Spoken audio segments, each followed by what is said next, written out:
If you're not willing to go in there and face yourself, you're not gonna find anything. You're gonna live right here on surface, man, right here on surface. So if there is an ending to this world and there is somewhere to go and there's a judgment, you're gonna get there and you might see a chart. And that chart may tell you who the f you should have been. And now you get the rest of your life to think about that. Man, I could have lived a much better life if I just would have just suffered a little bit more. If I just would have went in that and realized I had so much more. But fear and the 40% and living here versus living here, being afraid, stop me.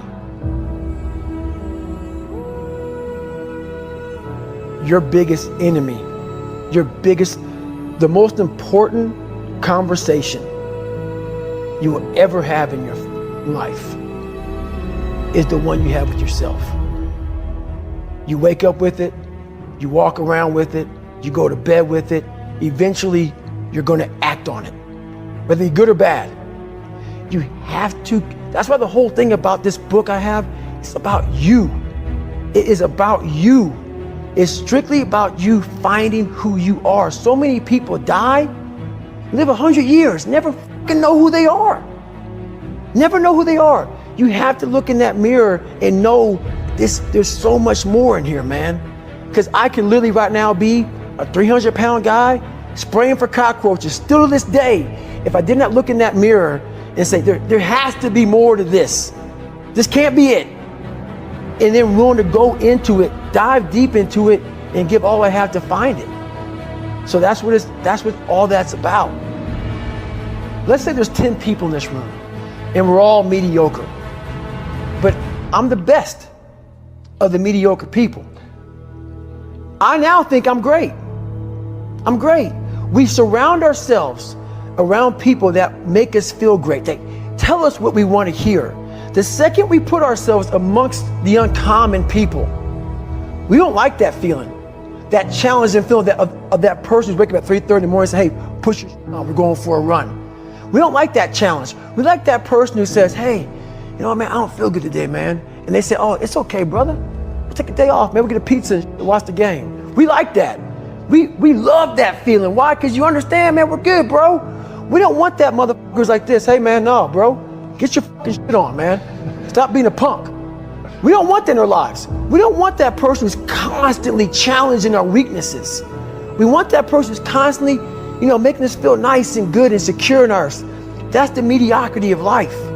We want to be the best amongst the average people. People wonder, how do you stay hungry all the time? Because after I accomplish something, I don't sit back like a lot of guys who graduate buds, graduate this, graduate that. They get comfortable. They wonder why I'm getting weak, man. I don't know, I lost my edge.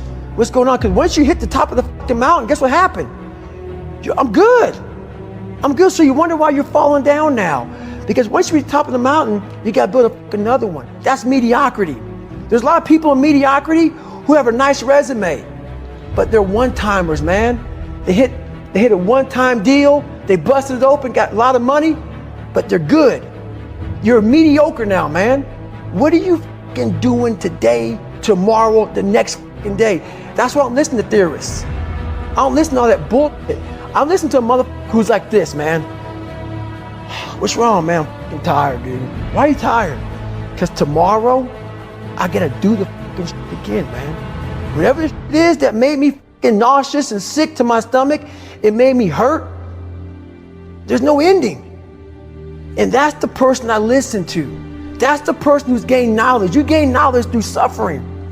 And on the other end of suffering is a world that very few have ever seen. It's a beautiful world because that's where you find yourself. You don't find yourself in over here. You find yourself on the other end. Like the 100-mile race I was on, I ran it for 24 hours. I found myself on the other end of that race. That 19 hours, I found, wow, there's a whole nother world out here that I've never even saw. But the world's in your mind. And that's what all that mediocrity is about. The mind has the tactical advantage over you at all times.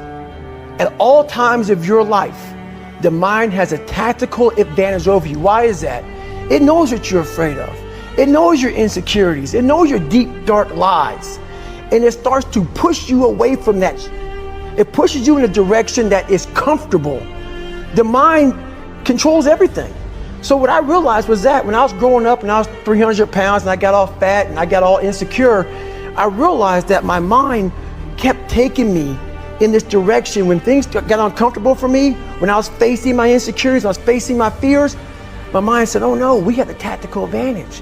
We need to get you, separate you from this feeling over here. Life's all about feelings. We want the happy feeling.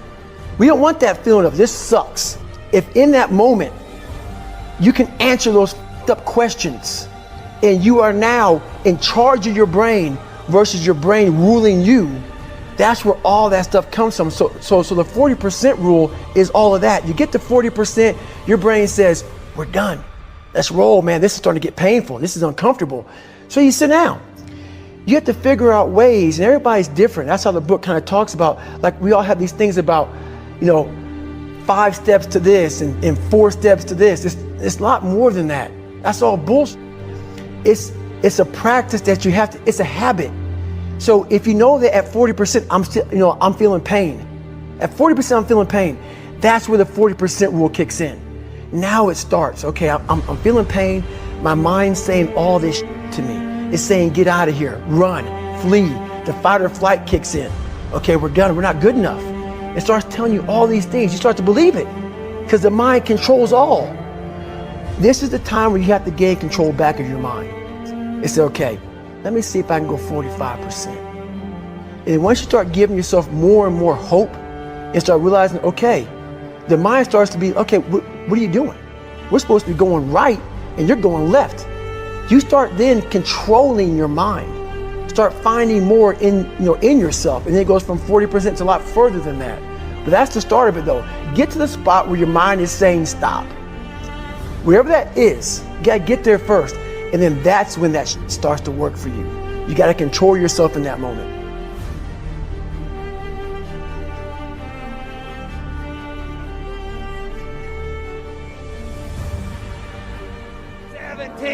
They don't know me, son. Get it. 18. They don't know me, son. Get it. 19. They don't know me, son. Yeah. 20. You got They some don't know more me, in son. you. 21. Yeah. Get it again. Come on. We want to see it. Good. 22. Who's gonna carry the boats and the logs? That's you, buddy. Come on. 23. Come on. 24. One more, David. Who's One more. gonna carry the boats? You're gonna do it. You're gonna do it. You're gonna do it. You did it. Yeah.